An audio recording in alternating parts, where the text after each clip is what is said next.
What is up, everyone? Before we get into this video and deck profile, I wanted to interrupt real quick and say I apologize for but we're not going to have any replays for this deck profile because I'm having issues with my OBS system, and I'm trying to fix it and I can't fix it, and I don't want to make anybody wait any longer on this video and the list. So quick things we're going to note, we're going to talk about in the videos. I want to show you the list.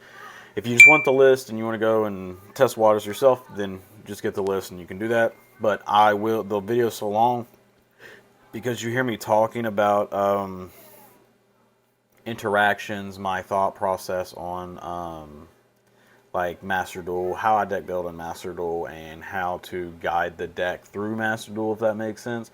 So you have to deal with you have to deal with that, and that's what you can hear about it. But I just want to let you guys know that's the reason why the video is so long. If you want to stay and listen to it, I'd greatly appreciate it. But with that being said, enjoy the video, guys, and don't forget to smash that like button, subscribe button, and check out the description for all the ways to support me and what I do. And I love you all for it.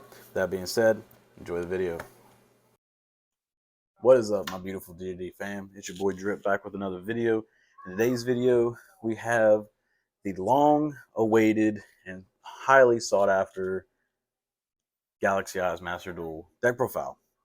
Again, I apologize that it took me so long to get this out to you all, and then definitely for all of you who have been requesting it, I do apologize. If you know, I work on a lot of different stuff, so like everybody asks for certain things. It takes me a while to get it out because I'm working on so many different things at one time. Sometimes it can be overwhelming, but I might not be the first one to get it out, but I try my best to be the best to get it out. That's my motto, and if you've been around for a while, you know how it is. You know what I like to say and what I like to do. My lists normally speak for themselves, but this is the list. You'll see it on your screen here. It took me a while to figure it out, for outside the fact that I was working on a lot of different things. It's not as simple as plug and play when it comes to other formats. Masterduel, I'm not going to lie, I don't really use it that much. I play casually on Masterduel. I do my other competitive play on other servers or online like things for like EDO and all that stuff, or dueling book. Don't do that much dueling book, but I mainly do like EDO and stuff. So that's where I do most of my gameplay. So adapting to a whole different format was kind of challenging for me, mainly because like I didn't want to just throw something together and be like, oh, here it is, guys, here it is. I had to basically, it's not just as simple as plug in and play, like I said a second ago, or with plug in different hand traps. Definitely with Galaxy Eyes, its consistency can get hurt if you put too much hand traps in it. Definitely when different attributes and stuff like that, you have to take into account of all this. If you see my previous videos on my deck building and all that, this deck caps out at like 7 go second cards or interaction cards that are not utility cards or combo cards. 8 is like bare maximum, and that's like you're going to probably brick more than you will have consistent hands if you play more than 8. And this is all mathematically being based from a 40 card base deck, which with Galaxy Eyes at the time on Masterduel and currently in the TCG pre Photon Hypernova, we don't have enough support cards in order to maximize the names or have a fluent way of doing things. It's mainly all like streamlined, and that's it. One thing it likes doing, that's all it can do. Excuse me. And with Masterduel, it's kind of the same way.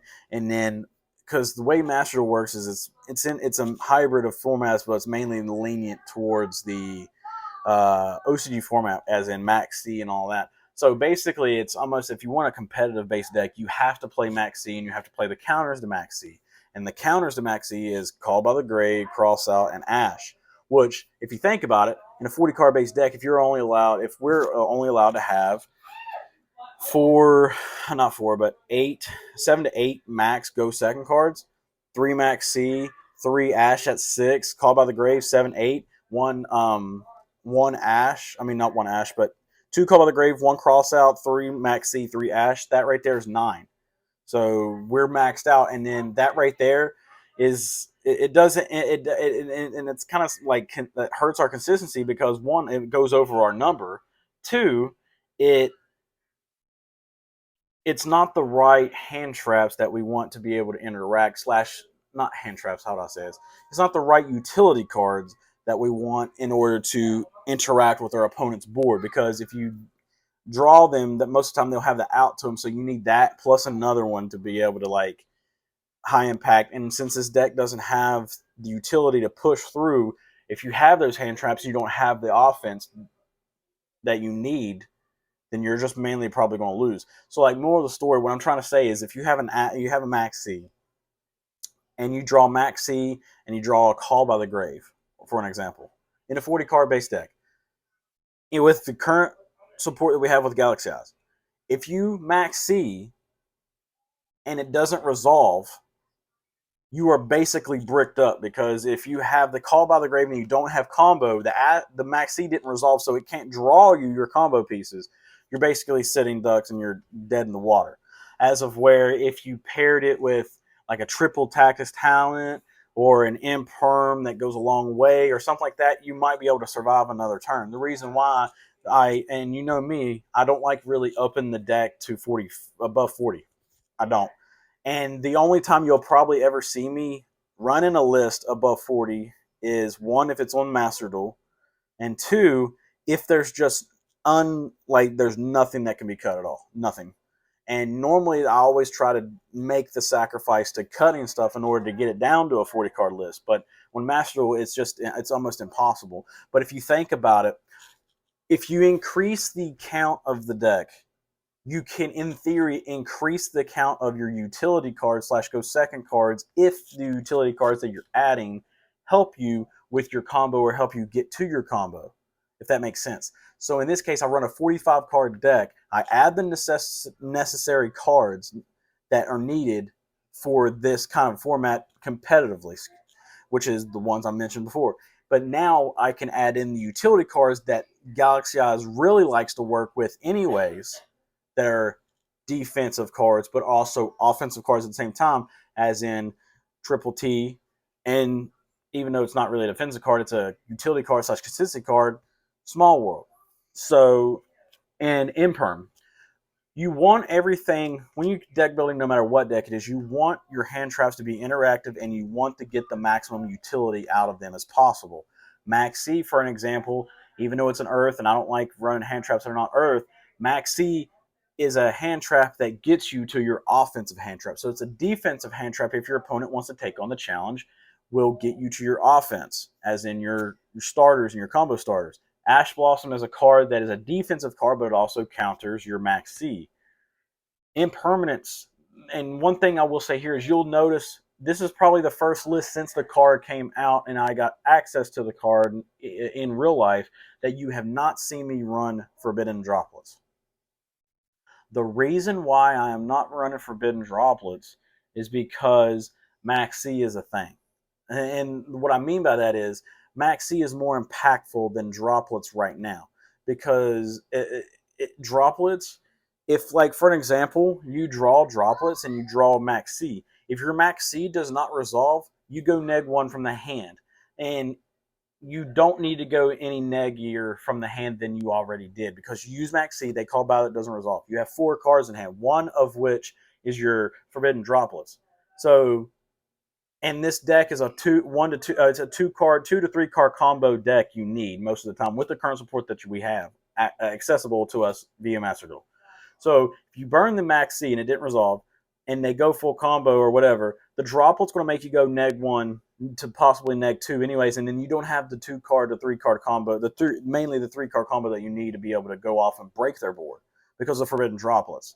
So, but in the TCG, Forbidden Droplets is mandatory. There's no way you can not play it, in my personal opinion. And you'll probably never not see it in my deck, unless Max C came back, and then here we are. But Max C needs to stay banned, never needs to fucking see the daylight again. But that's why we're not running Droplets. Back to Impermanence. Impermanence does basically what we want Droplets to do with more value, if that makes sense. It interacts with our opponent's board when they're trying to establish a board on their turn, like we want it to. And since Masterduel has yet, at the time of making this video, come out with a match system where it's best of 3 like normal, Impermanence puts in more work for us because it makes it to where we don't have to main deck back row removal in order to shut off back row, if that makes sense. So you get more value out of the card, if that makes sense. You get more value out of your hand traps, like I mentioned before, which is what you want all your cards to do. So that's why the Go Second cards are the 3 Maxi, 2 Ash, 3 Imperm, then the TTTs, and the called buys and all that. Like I said before, granted, I know that goes over our amount. So we have 3, 5, 6, 7, 8, 9, 10, 11, 12, 13, 13 Go Second cards.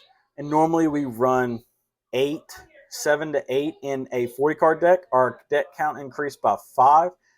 Some mathematician in the bottom can do the math in the bottom, but it's about the same amount of same percentage, if not maybe a little higher, that it would be in a 40 card deck if we ran the 7, if that makes sense. So, and since I did this, I haven't had no issues on bricking. Obviously, that deck can brick. I'm not saying it's the most consistent deck in the world. It still has its issues, but since making it up into 45 and adding the necessary cards needed in order to maximize our consistency and maintain the consistency, I haven't had no issues. So, the Astral Karibo and the Guardian of Order is in there because they are very good extenders, and I'm run both because they both are very good extenders and they are awesome small world middle grounds. Or if you're just searching them, they're easy accessible through small world, but they're mainly there for extenders and small world middleman, because if you banish both of those two, you can almost grab almost anything from your deck to your hand, if that makes sense. So that's why those are in there. The power one-ups, as in Cleric, Knight, Brave, and the Afterglow. I know the Afterglow is a weird one, definitely with it being at 1, mainly because normally we run 2. But since Bestials are not in here yet, you can get away with 1, and you just keep looping the 1, and we already have enough, like as in extension with what we have, plus the Guardian of Order and the Afterglow have restrictions, basically how they can be summoned. Afterglow needs a Galaxy Eyes monster on board, as in an Order needs 2 light monsters. So we just want our extenders to be generic instead of having restrictions behind their stuff for the most part. So that's why we only run 1. And like I said before, if you watch the gameplay, I just keep looping it and looping and looping in 1 or 2 of the videos. So it's fine. If they call by it, it's fine. It's we can still easily win without Afterglow with Prime and everything like that. It's just a good extender at that point. It's basically a end now button, guaranteed end now button is all it is. But we can end the game whenever we want, really. And a lot of the gameplay you'll see. Obviously, I could have pushed for a game a lot quicker in some of the matches, but I play a more passive way of the game instead of a more of aggression way of the game. And I think a lot of players actually make the mistake of playing overly aggressive, because in Masterduel, you deal with more like old-timey rogue cards like Mirror Force and all magic cylinder and all that than I would anywhere, probably. So there's a lot of players still pretending like it's 2004 out there, and I want to break the board and have a clear alleyway before I push for game. Excuse me. So, and like you can, if you think about it, you could play slow, play at your pace, and win later, then push for game and then lose now, even though you might have all the necessary cards to win. It's just be cautious. Better be safe than sorry, if that makes sense. What else? What else do I need to talk about? Sorry, my mouse turned off. Talk too much. So people say. Um, Extra deck is all standard, pretty much basic through what I run in the TCG. For the most part, the list looks very similar to what I would run in the TCG, except the Max C, obviously. I dropped Ash to 2 because it's high impact, but it's not as high impact as Max C. That's why you run 3. Same with Imperm. Ash is mainly there for the Ash anything, but it's mainly there to counter the Max C Imperm is a soft once per turn. That's why it's at 3. More value out of your hand trap / go second cards. I hate using trade in, drawing into trade in, but besides that, 2 trade in, 2 small world, 2 talents are very good consistency cards. But yeah, I hate using trade in and drawing into another trade in. It's very frustrating. I know another thing that looks a little weird is me running 2 Galaxy Expedition.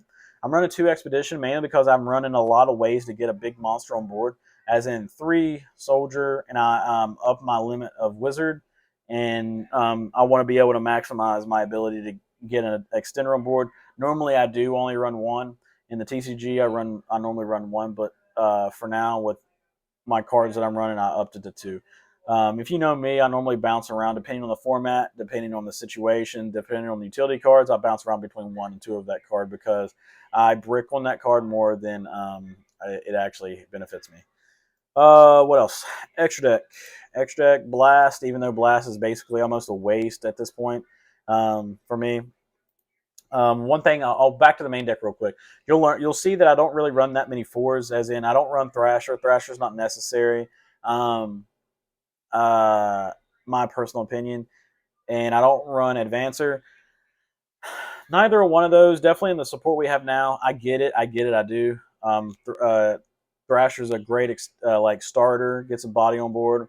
At that point, I feel like Brave is just a better starter at that point because you run a higher photon count.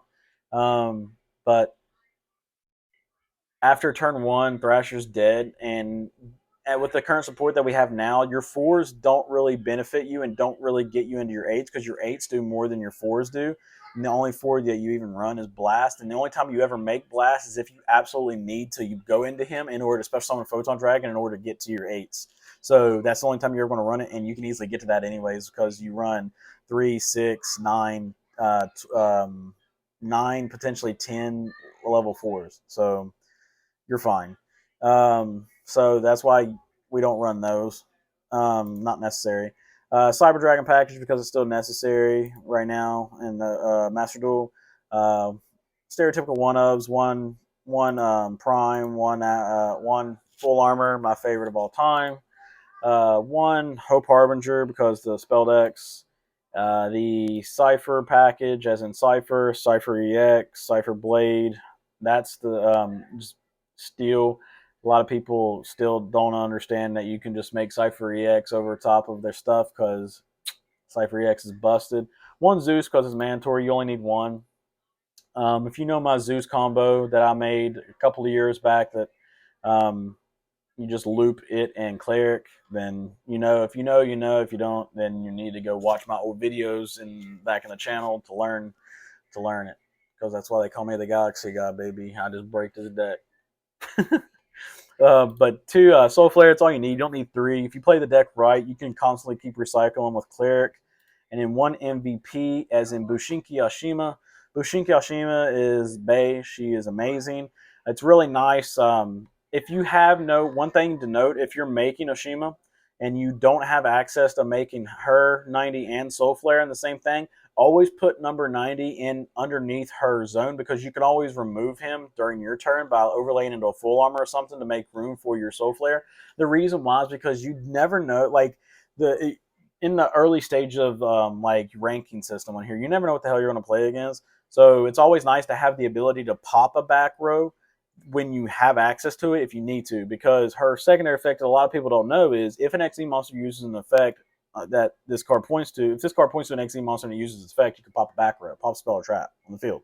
So you can indirectly just use number 90's effect, search or negate, and then Bushinki's effect will activate on resolution to pop a spell or trap. So you're just getting more, maximizing your cards basically. So that's that. Like I said, you just want to get maximum value out of every card that you have. And so, but that's basically it. Like I said before, when you're playing this deck, it's going to come down to how you play it. Like I said, if you just play cautious, play slow. Don't need to play up tempo. If you have a pop, search a follow up. If you have a follow up, search a pop. Basically on their turn. Play at your own pace. Don't play at your opponent's pace. Force him to play at your pace, and you'll do okay. Maximize your cards, like you'll see in some of the gameplay that I hold. I hold a lot of hand traps and to get the most value, which comes back to where it's better to know your opponent's deck. Um, but maximize your hand traps, your offensive cards, everything. Just maximize everything, and you'll be okay. But with that being said, guys, that is the list. I hope you enjoyed the video, guys. I'm sorry again for how long it took me to get the video out to you guys. I'm just working on a lot of stuff, the upcoming formats, a couple of new deck profiles, working on this, and then also still trying to work, be a full-time dad, and all that stuff too. So, but with that being said, I hope you all enjoyed the video. I love you guys so much. Hope you're having a wonderful night, morning, evening, whenever you're watching this video. Hope you all are staying safe out there in the age of COVID. And your boy Brandon, aka Drip, signing out. Till next time. Peace. Good doing, my guys.